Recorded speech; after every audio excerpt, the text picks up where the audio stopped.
Hi, welcome back to Brooks's Bass Corner. Today I have the second part of my interview with Neil Fairclough, the touring bassist with Queen and Adam Lambert, from January 2015, just prior to Queen's shows here at the O2. If you're enjoying the videos here on the channel, please hit the subscribe button below, hit the notification bell and give us a thumbs up. I'd really appreciate it. Enjoy the interview. It's good practice as well. You know, yeah, exactly. And anyway, but what I realised is that it's a different thing. It's like I say to young dudes, I say, look, there are several ways of going about it, but if you want to be in a band and it's you against the world, in the back of a van for 15 years, and you may or may not make it, that's brilliant. If it goes well, then it means you're on top of your game and you're fantastic and you get all the rewards and success for that, and artistically maybe. But if it doesn't, at the end of it, you may not have developed any more skills that you need to do all these other things.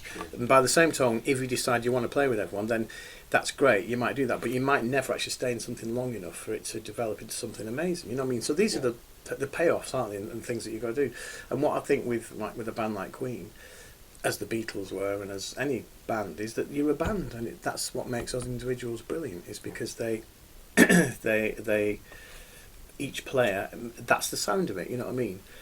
Whereas really, if you'd got a bunch, and this, I'm not completely not putting down session guys or people who play like that, but if you got that, would they have stayed together long enough to make that sound? Would their sound have been, you know? And I think that's what's interesting. And I think, as much as I love, you know, and I love, like, you know, Willie Weeks is one of my favourite bass players, and Chuck Rainey and James, and obviously Jacko and all the dudes. And I used to like my band. I used to have. Used to do Tower of Power covers, you know. With Rocco, and it was great because I learned how to start just writing transcribing and writing parts out for horns and stuff like that. And I didn't come down to London. So before Brian came knocking, what were you doing? Well, I was I was up in Manchester playing. I had my own band called Pocket Central, and we did. We initially started off doing covers of like Tower of Power and Earth, Wind and Fire and Stevie Wonder, a bit of James Brown and stuff. But it morphed into, I always wanted to start getting our own material like that, so it morphed into original stuff, you know. And we had started recording an album, which anyone was part of that band and who knows me will probably roll their eyes and go, yeah, when was that started? I think we started it in 2005. Right. And I just ended up not really getting finished because there's a few things about it that I wanted to improve on. But the truth of the matter is that I ended up, you know, starting to have children, and I've got 2 boys, and things, you know, you've got to work, and so things, and of course it costs money. And I thought, you know, I'd rather not rush it out for the sake of getting it out there, than I'd rather be happy about what the end product is, you know. So it's sort of still on hold. Effectively it's finished, but you know. Do that. So anyway, so we did that, and then and I did some functions, you know, and but one of the guys that I worked with for over 20 years is a guy called Elio Pace, and what happened is that you know, I would do things sporadically with him and what have you, and I'd worked with people like Snake Davis and done a couple of things with Hamish Stewart. He came with the Pocket Central doing stuff, and it was great hearing all these stories of all these legends, you know. And I've done a couple of clinics with a friend of mine, Andy Treacy. I know Andy Treacy. Yeah. He's coming tonight. So so that happened, and then and I guess really leading up to what happened is that we got Elio's band got asked to, because he's got great players and stuff, and was asked to be the house band for Terry Wogan's Swan Song, right, which was Weekend Wogan, which is still going on. But in 2010, there was a live band, and we would back artists would come. Is this on TV or radio? It was on the BBC Red Button, but it was on radio. Oh, okay. But you could watch it. There was a Red Button option. In a studio? It was at the Radio Theatre, yeah. Oh, okay. Yeah. So, and Elio having played with like Albert Lee, we had Albert Lee coming, but also people like Glenn Campbell came across. I can't think of one. I think Lulu came, and Tony Hadley and Rick Astley. We had a bit of an 80s thing going on. They were great. It was really good because obviously you've got all these again, different people coming in, and you'd have the music for it or whatever, or we get stuff sent to us as well, so you check it out. And so, there are any charts, I might alter a couple of things just that might make a difference with the bass thing or whatever. But it was interesting because obviously we get a rehearsal on the Saturday, and the Sunday is the broadcast. Anyway, in summer 2010,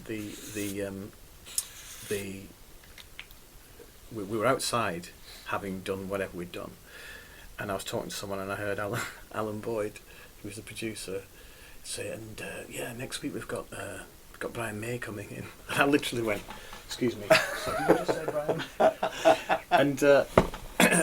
And anyone who knows me or knew me there was just going, Neil, can you believe that? I said, I can't believe that he's going. And anyway, and he came down, and I just went, that's Brian May, it's Brian May.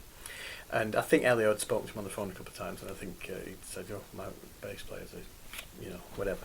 Anyway, they came on, and so I met Kerry, and you've been doing stuff with Kerry, and they were lovely, it was brilliant. And I think it was after, so we did the show, and we were literally getting ready, and Elio came back. Most of the guys had gone, and he said, "Oh, Neil," he said, they wanted us to.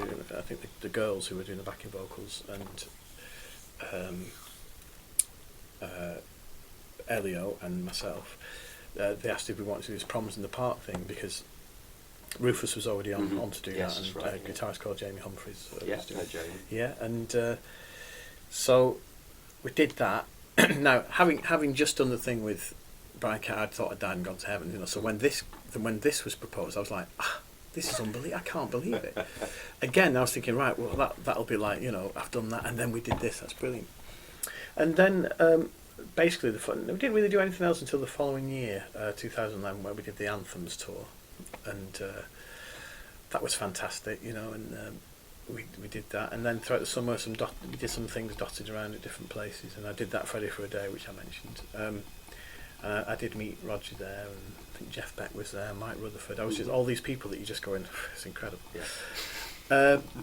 And then my youth has walked in past. Yeah, exactly. So and then I think I got an email about availability and I still thought, it's for Brian, And I found out it was for Queen doing Queen and Adam Lambert for the MTV Awards in Belfast. It was like an 8-minute medley, Yeah. So it was just like, I can't actually. I mean, I still pinch myself, It's so what do you think caught his ear? I don't know. Was it a personality thing, or just the fact that maybe you didn't seem like a lot of effort? Maybe you thought, do you know what? I could just use this guy and slot him straight in, and I've got nothing to worry about. Yeah, I mean, I'm sure it could have been that. It could have been, and I think Kerry as well was saying, he's a bit good, and we should, and that's whenever I see you, I go, thank you, what I mean. And but I think maybe what it is I think the truth is it's probably all of those things, isn't it? If they, what it's like with music, it ends up being that actually. Socially, it's very important. If you can be a great player, but if you're not very nice, it can really grate on people, So I think I don't mean to go around sort of, being, be yourself and know when to, do things at the right time. But I think the main thing is just to sort of. I think maybe safe pair of hands. I know the stuff and I like singing, and I've done some singing stuff like that. But I think all that things where I was up for doing backing vocals and I'd get things down. So I think maybe it's a no-brainer where you think, well, he's okay and he likes the stuff and he's up for you don't have to drag things out of me. You know what I mean? So. Maybe that was it, I suppose you'd have to ask him, but we more importantly we had a really good laugh, and he's great to have a laugh with, And it's like with the Queen tours, they've been like the best. It's been fantastic, you know what I mean? Everyone, the crew are amazing, management, everything's been brilliant, and they sort of. I don't know, it's just really good. It's a real family, I'm incredibly jealous. No, I'm sorry, yeah. I'm going to have an accident here, aren't I? Yeah. No, not at all. Equipment-wise, I've seen you've got your Harkey rig and what have you, and it's Precision City. You got the detune bass for Fat Bottom Girls. Mm-hmm. I've seen some pictures with an NS upright. Yes. What's that for? That is for 39. Okay. And for Who Wants to Live Forever. Now we've actually got two.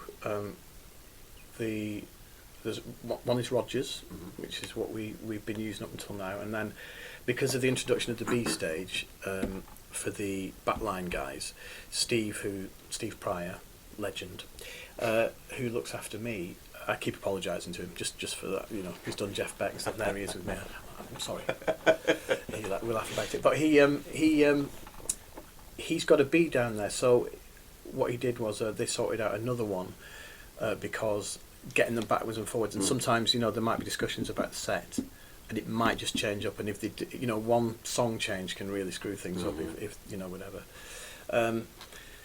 It's a bit like you've got this swan on the surface of the water and with the legs sort of doing all the work, and they work so hard to make this thing appear seamless, so that's what happened. So yeah, that's an upright. It's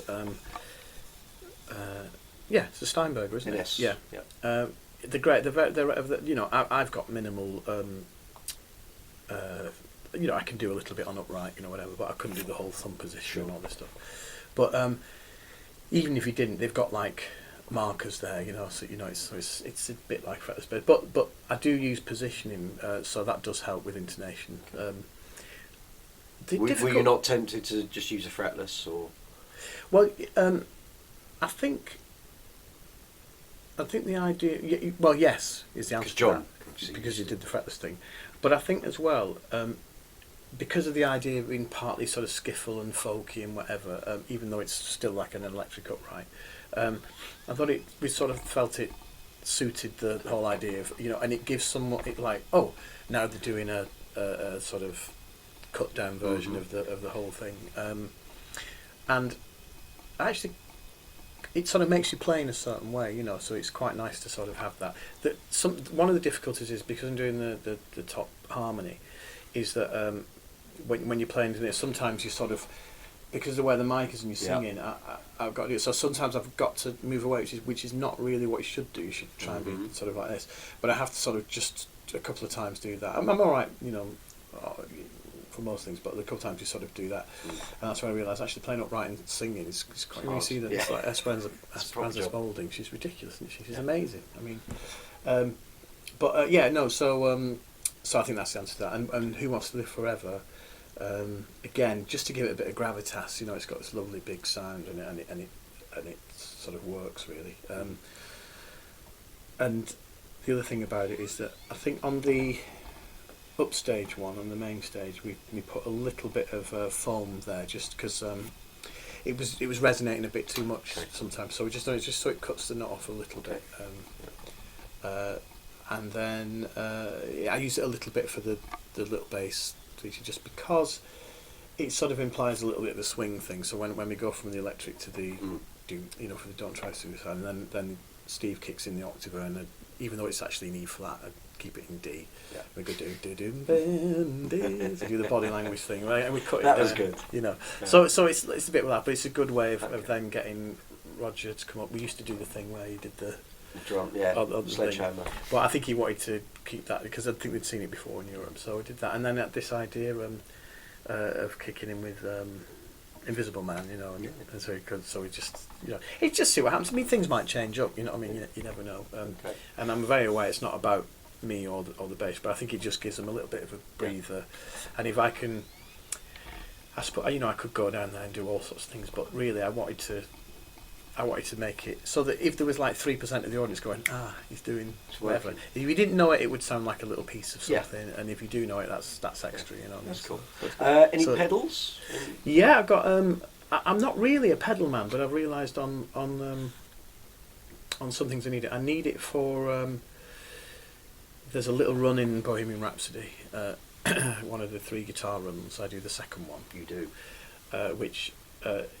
It's fraught with all sorts of worries because when I can feel it coming, I'm going hitting the thing, and I've got to make sure that I hit when he does. It doesn't always work, but then I've got to go. New Year's Eve. Yes. And that's great. And I just thought. I thought, thank God you were playing, because if you wasn't, it'd have been like dead air. Yeah, no. And to be fair, it was probably me that, because I think they wanted to hold back a little bit on it. But so even though it was all thing, it wasn't. So what are you kicking in there? Just a volume pedal? It's just like I think it's sort of got a bit of overdrive, but it's got there's a bottom end booster and a top end thing, whatever. We're still trying to. And what pedals have you brought along? And then there's also what else have I got? Got an octave divider, which I decided. Oh God, EBS, Boss, Aguilar. The one that's got an X in it. Apex. No. Do you know what? I should have taken. So that's all right. Email me. Yeah. Or take a picture. I tell you what. Take a picture. Take a picture and send it. Yeah, I will. And the reason I use that is because Not MXR. Might be. It's quite small. Blue. About that big. Yeah, it sounds like an MXR. Steve provided all these things. I've got a Boss octave divider, but anyway. And the reason I use that is on Another One Bites the Dust. When we go to the how do you think I'm gonna get along? When Brian, I thought it's John on the original, isn't it? But when it goes to the sort of Nile Rodgers rhythm thing, on the original recording, the guitar and the bass carry on with the boom boom. So I thought if I just put that on, we'll have that octave divide on, and it'll keep it full, you know. So I'll do that, and no one's said don't do it, so I've been doing it. And it's on like the New Year's Eve thing. So if you're happy with it, you can be my you can clear it with you, and then we'll be fine. Pleasure. So I do that just because I think it just thickens it up a little bit, and so it's discernible enough for people to go, oh well, I'm sure they wouldn't, but it's enough to make them go, oh right, yeah. It actually gives it a bit of authority, from what I've heard from recent shows of you. Right, yes, it's like that. Yeah, that grit. Yeah, exactly. Yeah, so you just got to.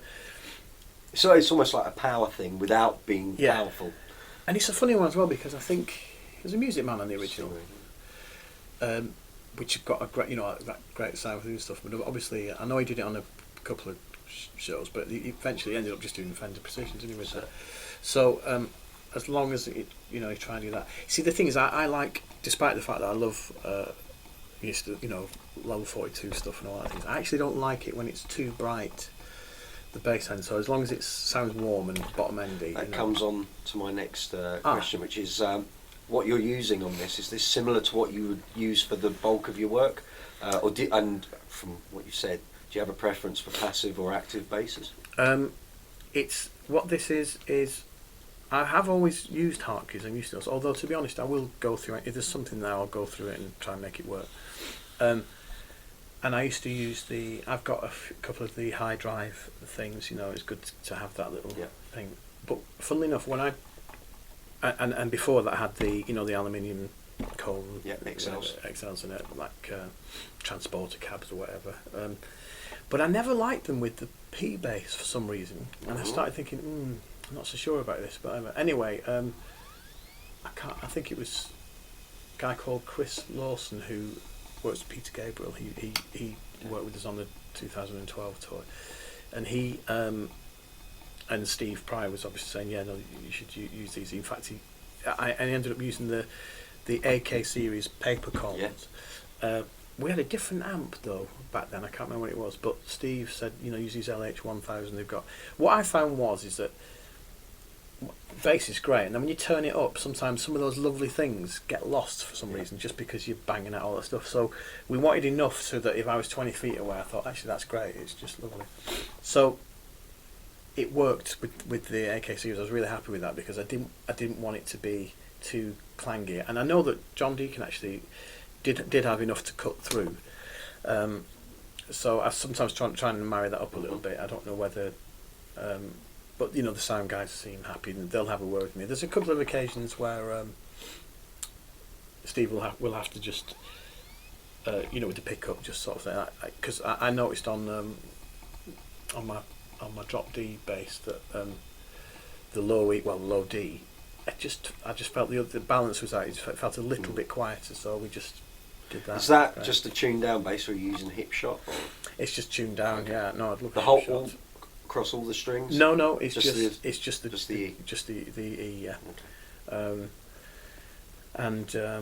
Which I have got a 5-string, but it's taken me. I did have one in the 90s. I got it, and for 20 years, I've sort of gone with the 4-string thing, haven't I? What you're using on this tour, is this pretty much kind of the same sort of stuff you'd use outside?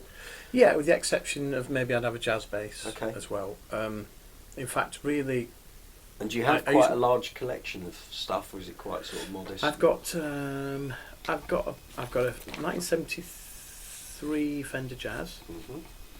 I've got a 74, which I use. I've got a 74P, which I've got flat ones on, and I use those for the old school tunes. Yep. So when we go into Lap of the Gods, 7 Seas of Rye, Killer Queen, I use it on those, and I also use it on Rock You Champions. I don't know why, I've just got. So you're using sort of roughly 2 or 3 electric basses on this, I guess. Oh yeah. And I've got a sort of 2011 P bass, which is my main one, which we got the white one. Yeah, the white one, which was actually known as a Blizzard Pearl, and sort of the pick guard was a different colour. It was sort of greyish. I can't remember, but because they had this gold thing going on, Steve sorted out. We got a pick guard. It actually looks gold. really good. Nice. Yeah, and then I've got another one which I got. I think I got last. Yeah, I got last year for when I knew that these tours going on, because I wanted to have a drop D. It would have been. I probably would have been fine with 2 basses, but I just think having. And Steve's got his. He's got the P that I do the solo on is a 70. It's either a 69 or a 70 P. And he's also got on this tour. He's bought his jazz out as well. Okay. Just to. I suppose it means covers everything. You've got everything there. And what else? And that's it really. Yeah. Like you said, I've got the Fender Jazz at home. I've got my G&L. I've got a P bass, a 90s P bass fretless. Well, look at Steve Vai, who can do almost anything. He just completely. And who knows the same? Lukather loves him. They all love him, and the reason is because it's all there on record. And to do that, you can't just. You've got to have that. That's what I love about when he does solos. He's not just repeating the melody. It's like a through like composition. Counterpoint. Yeah. And I always I don't know if I told him this story, but when Freddie had died and Bohemian Rhapsody and the double A side, These Are Desert Lives were number 1. I remember being in the pub on Christmas Eve. It was. I didn't have a gig or anything, and actually, I tried not to gig on Christmas Eve because I love Christmas Eve and all stuff like that. And they kept putting Bohemian Rhapsody on and the other Bohemian Rhapsody, and the whole pub was singing right from start to finish, including the guitar solo. And I thought there aren't that many guitar solos that Joe Public will, that and maybe Hotel California. Yeah, exactly. You know what I mean? And I just thought, testament to how important that is to that song. It's that they're embedded in the fabric. Yeah. And that was the good thing about New Year's Eve, because it's just how many tickets. Let's be fair. If you'd added a load of dates after New Year's Eve, you'd have sold them all out, because people are fighting hand over fist. The other thing as well is that some of the songs that have been when we did the 2012 thing. You'll love this. We actually ran in the rehearsals, but they were kiboshed. Tenement Funster. Wow. Long Away. Nice. Yeah. We jammed. We did Sleep on the Sidewalk. Whoo! And he was like, just Brian was, they were thinking of stuff like that, and I felt like saying to them, if you do this, there will be Queen fans who'll just go, this is utterly incredible. I can't believe they're doing it. And we'd and Adam, because he likes Get Down Mate Love, and he liked. Me and Rufus managed to get him to listen to It's Late, and I just thought if they did any of these, Spread Your Wings was the big one. Yeah. We were all going, Spread Your Wings, dude, it's ridiculous. What I had planned for the little bass interlude, I guess you kind of have to drop little seeds in conversation and just see if it germinates. Well, yeah, and the thing is that I've got a looper that I started. For example, I would go. So I'd set up a little rhythm thing, and then I'd like a backbeat to it, and then I'd go, Gay it. So all that was set up in place, and then I ended up going and people and Brian Roger were really into it, and Brian was like, Roger was singing along to me. It was a man. I had the same idea for "You Don't Fool Me," so I could do stuff. I've got like a little arrangement of "Don't Try So Hard," sort of solo bassy sort of thing. But Roger was saying, the thing is, he said, I just don't, because when I do the Nevermore thing, I used to do the full. That's Brian wants me to do it longer, you know. And thanks. But they wanted me to, because they're worried that people, and I feel like saying to them, I really don't think you should worry, because it's not. I mean, they don't need to have a bass thing anyway. It's quite ludicrous that I'm doing it. What we heard on the gig when you did that, the instantly, in fact, you could hear people go, "Oh, yeah!" You got a little ripple of applause for your bass solo. Oh, right, great. As soon as you started doing "Don't Try Suicide," you could hear people.